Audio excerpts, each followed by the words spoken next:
So மாவீரனுக்கு அப்புறம் அடுத்த production இதுவும் சிவா சாருக்கான கதையா தான் இருந்துச்சு ஃபர்ஸ்ட். அதுக்கப்புறம் தான் சித்தார்த் சார் உள்ள வந்தாரு அப்படின்ற மாதிரி சொன்னாங்க. இல்ல அப்படி இல்ல, ஏன்னா இது ஒரு ஃபேமிலி டிராமான்றத சிவானாக்கு ரொம்ப பிடிக்கும் அப்படி பண்ணுவாரு அப்படின்னு எதிர்பார்க்கிறேன். ஆமா, இல்ல எனக்கு சிவானா அண்ணா மாதிரி அந்த ரிலேஷன்ஷிப் ரொம்ப ஒரு 15 வருஷமா இருக்கு. சிவானா நிறைய படங்கள்ல அப்ப பிஸியா இருந்தாங்க, அதனால நான் சிவானாட்ட இந்த கதையில நடிக்க கேட்கல. மேரேஜ் கூட ஆமா சிவானா தான் நிறைய சிவானாக்கு நான் நிறைய தேங்க்ஸ் சொல்லணும். ஒரு கரெக்டான ஸ்டேஜ் கிடைக்கும் போது கண்டிப்பா சொல்றேன். எனக்கு சிவானா அண்ணா தான். அஜித் சார் கூட எப்போ எதிர்பார்க்கலாம்? நானும் அதை ரொம்ப மனசார நினைக்கிறேன். நிச்சயமா ஒரு நாள் பண்ணுவேன்ற நம்பிக்கை இருக்கு. நன்றிங்க.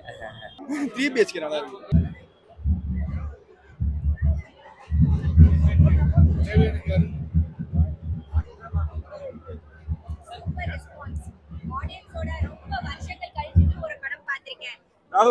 எவ்வளவு வருஷமாச்சுன்னு தெரியல. அருமையான ரெஸ்பான்ஸ். எல்லாரும் ரொம்ப அழகா ரெஸ்பாண்ட் பண்றாங்க, கிளாப்ஸ் தட்டுறாங்க, இமோஷனலா இருக்காங்க. நேர்ல பாத்துட்டேன், ரொம்ப நல்லா இருக்கு. சூரியவம்சம் அப்புறம் இப்பதான் இந்த கமலா தியேட்டர்ல நான் ஆடியன்ஸோட சேர்ந்து என்னோட படம் பார்த்துட்டு இருக்கிறேன். அவ்வளவு வருஷங்கள் கழிச்சுட்டு பார்த்துட்டு இருக்கிறேன்னு ரொம்ப சந்தோஷமா இருக்கு. தேங்க்யூ. எல்லாரும் படத்தை பாருங்க, உங்களுக்கு ரொம்ப பிடிக்கும். குடும்பமா வந்து படம் பாக்குறாங்கல்ல, குடும்பமா வந்து படம் பாக்குறதே இந்த படம் அது மாத்துமா?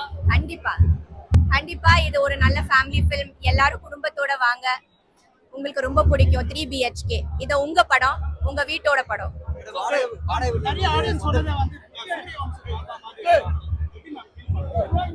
சூரியவம்சம் வேற கதை, 3 BHK வேற கதை. ரெண்டும் ஃபேமிலி ஃபிலிம்ஸ் தான். ரெண்டும் நல்ல அடுத்த தலைமுறைக்கு, இந்த தலைமுறைக்கு நல்ல கருத்துக்கள் சொல்லக்கூடிய ஒரு நல்ல படம். ஸோ வந்து என்ஜாய் பண்ணுங்க 3 BHK. Bye, see you, all the best. 3 BHK. படம் நல்லா இருக்குண்ணா, ரொம்ப நல்லா இருக்கு.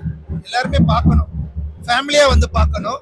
முக்கியமா பசங்க வந்து பார்க்கணும். பேரண்ட்ஸோட போராட்டம் என்னங்கிறத தெரிஞ்சுக்கணும். ஒவ்வொரு மிடில் கிளாஸ் பையனோட வாழ்க்கையை வந்து ஒரு பெரிய கனவு எப்ப நம்ம வீடு வாங்கணும், அது கதையா கொண்டு வந்திருக்கேன். எப்படி நான் இருக்கேன் இல்லை, அதான் பெர்ஃபெக்ட் கனெக்ட். நல்ல மிடில் கிளாஸ் பீப்புளுக்கான என்ன போராட்டம், அந்த ஒரு வீடு வாங்குறதுக்குள்ள என்ன போராடுறாங்கிறது தெளிவாக காமிச்சிருக்காங்க. எல்லாருமே டைரக்டருக்கு பாராட்டுக்கள். ஆக்சுவலி ரொம்ப நல்லா பண்ணியிருக்காங்க.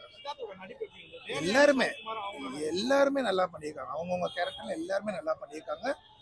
அண்ட் சித்தார்த்தோட அந்த அந்த ஒரு ஏஜுக்கு அப்புறம் அந்த பேரண்ட்ஸால பண்ண முடியலையேங்கிற ஒரு வருத்தத்தை, அவர் பொண்ணு எஸ்பெஷலி, அவங்க 2 பேருமே ரொம்ப நல்லா பண்ணியிருக்காங்க. சித்தார்த்தும் அவங்களோட தங்கச்சியா வர கேரக்டருமே ரொம்ப நல்லா பண்ணியிருக்காங்க. Thank you so much. நல்ல படம், பாருங்க. எல்லாரும் மக்கள் கிட்ட கொண்டு போய் சேருங்க இந்த படத்தை. கண்டிப்பா. ஆமா, அதுதான் சொல்றேன். அது எல்லாமே கிளீனா கன்வே பண்ணியிருக்காங்க. So it's a very good movie to watch. Thank you. தாய் சந்திரனா ப்ளீஸ்மா. ஐயோ, நான் எங்க வீட்டுக்கே கஷ்டம் ஆயிடுங்க.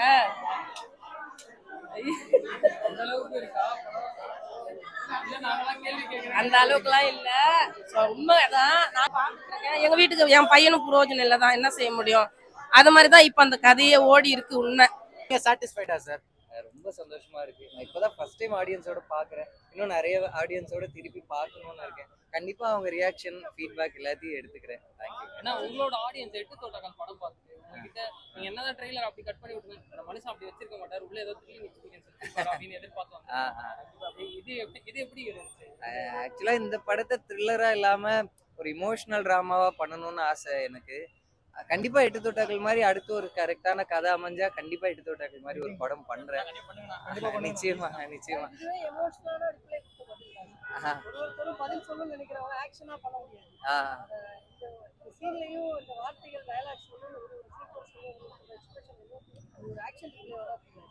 ரொம்ப நன்றி. ரொம்ப அது இன்னைக்கு ரொம்ப தேவைப்படுற விஷயமாவும் இருக்கு. நிச்சயமா அதான், யாருமே அவங்களோட செல்ஃப் ரெஸ்பெக்டையோ சுதந்திரத்தையோ விட்டு கொடுக்க கூடாது அப்படின்றத எங்களோட. அது முக்கியமா பெண்கள் மேரேஜ்ன்ற ஒரே ஒரு வேர்டால அவங்களோட என்டையர் லைஃபை அவங்க சாக்ரிஃபைஸ் பண்ணணும்னு அவசியம் இல்லை அப்படின்றது. அஜித்தை வச்சு படம் பண்ணுவீங்க, அது பெரிய கதை. நன்றிங்க. ஃபர்ஸ்ட் ஹாஃப் பொறுத்த வரைக்கும் சித்தார்த்தை பார்க்கும் போதெல்லாம் ஆ. சொன்னாண்டா நீ அப்படின்னு தோண வச்சிருச்சு இல்லையா அந்த கதாபாத்திரத்தை எப்படி வடிவம் நான் அதுதான் நினைச்சேன். அவர் ஒரு ரொம்ப ஒரு சூப்பரான ஒரு ஒரு நம்ம எல்லாரும் வியந்து பார்க்குற ஹீரோவா காட்டாம நம்ம எல்லாரும் ரிலேட் பண்ணிக்கிற நம்மள மாதிரி ஒருத்தரா காட்டணும்னு அப்படி ஒரு கேரக்டரை அக்செப்ட் பண்ணிக்கிட்டு ரொம்ப இவ்வளோ எஃபர்ட் போட்டு நடிச்ச சித்தார்த் சாருக்கும் இந்த இடத்துல தேங்க்ஸ் சொல்லிக்கிறேன். இன்ஃபேக்ட் என்னோட எல்லா டீமுக்கும் தேங்க்ஸ் சொல்லிக்கிறேன். என்னால் அந்த பரபரப்பில் சொல்ல முடியல. சித்தார்த் சார், சரத்குமார் சார்ல ஆரம்பிச்சு எல்லா ஆக்டர்ஸ்க்கு, எல்லா டெக்னீஷியன்ஸ்க்கு எல்லாருக்கும் ஒரு பெரிய தேங்க்ஸ் சொல்லிக்கிறேன். என்னோட ப்ரொடியூசர் அருண் பிரதருக்கு பெரிய thanks. சார் எல்லாரையுமே ப்ராப்பரா கேஸ்ட் பண்ணிருக்கீங்க, ஒவ்வொரு கேரக்டர்ஸும் பார்த்து கேஸ்ட் பண்ணிருக்கீங்க. அந்த காஸ்டிங் எப்படி இருந்தது? அது ரொம்ப பார்த்து பண்ணோம். இது இவங்களை ஒரு ஃபேமிலி ஃபோட்டோவாக பார்த்தா ஒரு ஃபேமிலியாக தெரியணும்னு சொல்லிட்டு இப்போ மீதா பார்த்தா தேவயானி மேமோட அதே சாயல்ல இருப்பாங்க. சித்தார்த் சார், சரத்குமார் சார் எல்லாருமே அப்படி அதான் சார், அதுக்கு பார்த்து பின்னாடி என்ன மாதிரி எஃபோர்ட்ஸ் போட்டிருப்பீங்க? எங்களுக்கு தெரியாது இல்லையா அந்த காஸ்ட் பண்றது. இல்ல இவங்க ஃபர்ஸ்ட் சித்தார்த் சார், அதுக்கப்புறமா சரத் சார், தேவயானி மேம், அதுக்கப்புறமா மீதா. இன்ஃபேக்ட் இவங்க எல்லாரோட டேட்டும் சேர்ந்து வர்றதுக்காக ஒரு 6 மாசம் வெயிட் பண்ணோம். ஆனா எனக்கு இவங்க ஒரு ஃபேமிலியா இருந்தாதான் அது ஒரு இந்த படமா ஒர்க் ஆகும்னு நினைச்சோம். நீங்க இந்த பர்ஃபார்மன்ஸ் எல்லாரும் ரொம்ப சொல்றது ரொம்ப ஹாப்பியா இருக்கு. ஸோ உங்களோட ட்ரீம் ஹீரோ இவரு தான் படம் பண்ணணும், இந்த மாதிரி ஒரு கதை தான் பண்ணணும், 8 தோட்டாக்கள் மாதிரியான கதைகளா இல்ல 3 BHK மாதிரியான கதைகளா? இல்ல இது எல்லாமே ரொம்ப மனசுலேருந்து பண்ற கதைகள் தான். இதுல இந்த கதை சிறந்தது, இந்த கதை அப்படி இல்ல. பண்ற ஒவ்வொரு படமும் அது கண்டிப்பா மனசாரதான் பண்றோம். அது இன்க்ளூடிங் இது வரைக்கும் பண்ண 3 படமுமே நான் மனசாரதான் எடுக்கிறோம். அதுல ஏதோ ஒரு படம் ஒர்க் ஆகாம போகுது, அதுல இருந்து லேர்ன் பண்ணி இப்ப அடுத்த படம் எடுக்கிறோம். அப்படிதான். லோகேஷ் கனகராஜ் சார் வந்து அடுத்து பென்ஸ் ஆ. வாக்கியனாக்கு கொடுத்துருக்காங்க. நீங்களும் அதே அவங்களோட சேர்லயே ஒண்ணா உட்காந்து வந்தவங்க. அந்த ப்ரொடக்ஷன்ல அடுத்த படமா இல்ல வேற ஏதாவது ப்ரொடக்ஷன்? லோகேஷோட ஃப்ரெண்டு நிச்சயமா இப்போ ஊருக்கு இன்னைக்குதான் வந்திருக்காருன்னு நினைக்கிறேன். படம் பாக்குறேன்னு சொல்லியிருக்கான். மற்றபடி அந்த ஃப்ரெண்ட்ஷிப் அப்படியே தான் இருக்கும். ஹாப்பியா ஃபீல் பண்றீங்க? ஏன்னா தொடர்ந்து அவங்க பெரிய பெரிய படங்கள்லாம் ஆமா. பண்ணிட்டு ஹாப்பியா இருக்கு. ஃப்ரெண்டா எனக்கு ரொம்ப சந்தோஷமா இருக்கு. நான் கூலியை ரொம்ப ஆர்வமா எதிர்பார்க்கிறேன். உங்களை மாதிரியே நானும் எதிர்பார்க்கிறேன். சார் சிம்பு சார் விஷ் பண்ணியிருந்தாரு. ஆமா, நான் சிம்பு சாருக்கு பெரிய தேங்க்ஸ் சொல்லிக்கிறேன். ஏன்னா எனக்கு சிம்பு சார் எனக்கு பெருசா தெரியாது. அவர் டைம் எடுத்து எங்க படத்தை பார்த்து சப்போர்ட் பண்ணது, பேசினது, ட்வீட் போட்டதெல்லாம் எங்க படத்துக்கு ரொம்ப பெரிய சப்போர்ட்டா இருந்தது. நீங்க கேட்டது ரொம்ப சந்தோஷம். சிம்பு சாருக்கு உங்க மூலமாவே தேங்க்ஸ் சொல்லிக்கிறேன். தேங்க்யூ. Thank you sir.